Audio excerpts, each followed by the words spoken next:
नमस्कार, news 18 JKLH के social media platform पर आपका स्वागत है। मैं हूं प्रिया सिंह। 1137 दिन बाद भी रूस यूक्रेन सर्वनाश के उस दौर में पहुंच चुकी है जहां अब अमेरिका भी मूक दर्शक बनकर रह चुका है। हालात ये बन गया है कि 30 दिन के जिस युद्ध विराम को लेकर बड़े बड़े दावे किए जा रहे थे, उसका यूक्रेन और रूसी सेना ने मिलकर हवा टाइट कर दी है, निकाल दी है।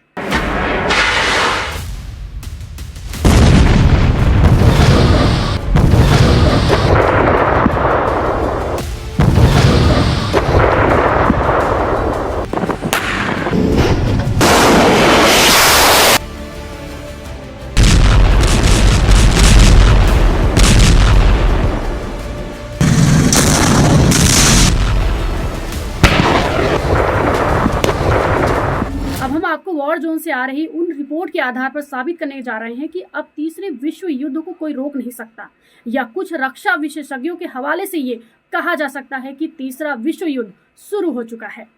पिछले 24 घंटे में जिस तरह से हारते मरते हांफते यूक्रेन ने रूस पर 14 खूनी हमले किए हैं, उससे युद्ध रोकने की सभी कोशिशों को भयंकर नुकसान हुआ है। रूस पर 14 बड़े हमले होने के बाद से रूस ने अपनी मिसाइल सुनामी से यूक्रेन की राजधानी कीव समेत पूर्वी और दक्षिणी यूक्रेन के 8 शहरों को जला डाला है। या ये कहें कि इस वक्त आधा यूक्रेन रूसी हमलों की आग में जल रहा है और अमेरिका युद्ध के मैदान से भागता नजर आ रहा है। आप इसी से अंदाजा लगा सकते हैं कि राष्ट्रपति जेलेंस्की ने सोशल मीडिया पर अमेरिका के राष्ट्रपति ट्रंप पर सीधा हमला बोलते हुए कहा कि अब तो राष्ट्रपति ट्रंप पुतिन के इरादों से इतना ज्यादा डर चुके हैं कि वो यूक्रेन पर हुए रूसी हमले के खिलाफ कुछ नहीं बोल रहे हैं। यहां तक कि ट्रंप की जबान रूस का नाम लेने में ही लड़खड़ाने लगी है। 20 जनवरी 2025 के बाद से ट्रंप अमेरिका के राष्ट्रपति बने हैं। रूस के हमले यूक्रेन पर 5 गुना तक बढ़ चुके हैं। हालात ये हो गए हैं कि सऊदी अरब के रियाद और जेद्दा में हुए तमाम शांति वार्ता की मीटिंग फ्लॉप साबित हो चुकी है। ना तो यूक्रेन रूस के सामने झुकने को तैयार है और ना ही रूस यूक्रेन पर हमले रोकने को तैयार है। जरा देखिए पिछले 24 घंटे में कैसे धू धू करते हुए यूक्रेन जल रहा है और लाचार जेलेंस्की कभी अमेरिका का नाम ले ताक रख रहे हैं तो कभी यूरोप से सेना भेजने की अपील कर रहे हैं।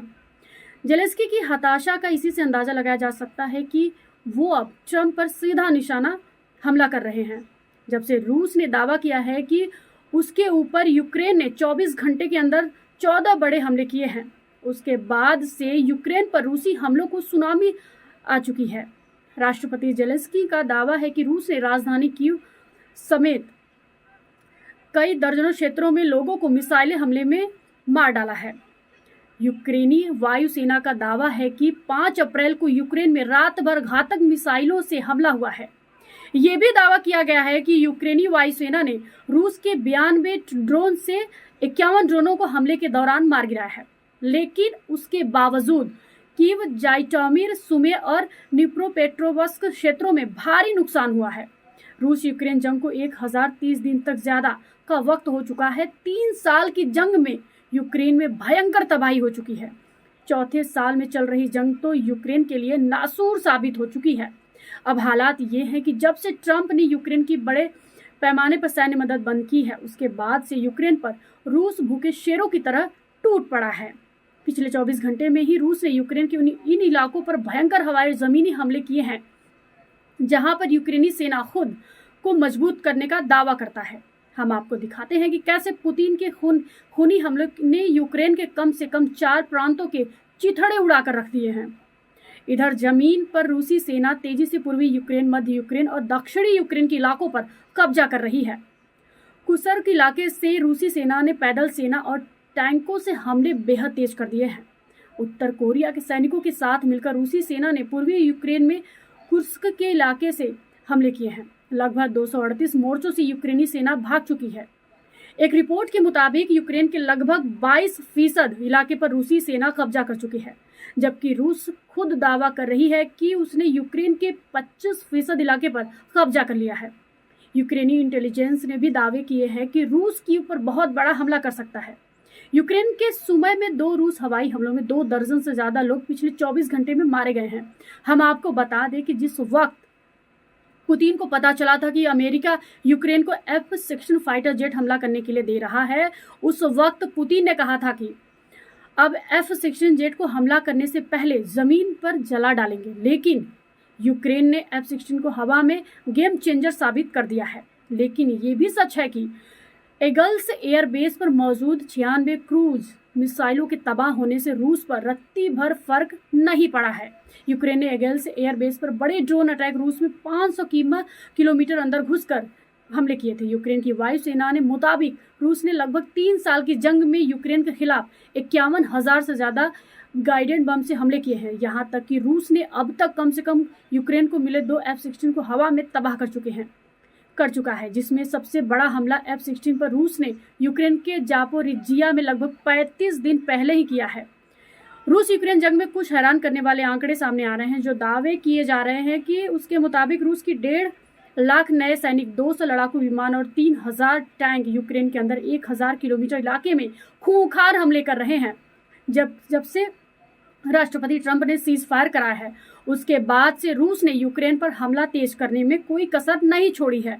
यूक्रेन के ओपन सोर्स आउटलेट डिपस्टेट ने दावा किया है कि 1 मार्च से 26 मार्च के बीच रूसी सैनिकों ने पूरे फरवरी की तुलना में 17% से अधिक हमले किए हैं। ये भी दावा किया गया है कि 25 से 27 मार्च के बीच रूस ने हर दिन 200 हमले किए, जो 2025 में 3 दिवसीय अवधि के लिए उच्चतम स्तर है। यह तब हुआ जब यूक्रेनी बलों ने रूस के बेलगोरोड क्षेत्र में मामूली बढ़त का दावा किया है, जबकि रूसी सैनिकों ने कुर्स्क और यूक्रेन के जापोरिजिया ओब्लास्ट में अपनी बढ़त बना ली है। डिपस्टेट ने 28 मार्च को यह भी कहा है कि रूस ने पिछले 3 दिनों में हर दिन 200 हमले किए हैं। डिपास्ट का दावा है कि रूस ने यूक्रेन की जमीन को मांस की चक्की बनाकर रख दिया है। रूसी सेना हाल ही में कुर्स्क ओब्लास्ट, टोरेत्स्क और कुराखो के पास और पश्चिमी जापोरिजिया ओब्लास्ट में आग बढ़ी है। यूक्रेन का ये हालात साबित करता है कि रूसी तेजी से यूक्रेनी की जमीन को निगलता जा रहा है। अब ऐसे हालात में अगर रूस यूक्रेन पर हमले और तेज करता जाएगा तो निश्चित तौर पर अमेरिका भी युद्ध विराम नहीं कर पाएगा, और ऐसे हालात होते तीसरे विश्व युद्ध को कोई रोक नहीं पाएगा। Over the past night, there were a total of 172 attack drones, more than 100 of them being Shaheds. Such massive drone strikes are now happening almost daily, along with missile and ballistic threats. Our partners must understand that these Russian strikes target not only our people, but also all international efforts, diplomatic efforts aimed at ending this war. Russia is striking against the positions of everyone who seeks to end the war. Уважаемый Игорь Викторович, уважаемые товарищи, вы знаете, мы все хорошо знаем, что наши войска недавно провели ряд стремительных, достаточно дерзких, эффективных операций и завершают разгром группировки войск противника в Курской области. Повторю в этой связи, согласно законам Российской Федерации, все военнослужащие на всей линии фронта стратегическая инициатива полностью находится в руках российских вооруженных сил. Вот Луганская Народная Республика освобождена на 99% ее территории. ऐसी और video देखने के लिए follow कीजिए News 18 Jammu Kashmir Ladakh और हिमाचल। और हाँ, इस पे आपकी क्या राय है कमेंट बॉक्स में ज़रूर बताएं।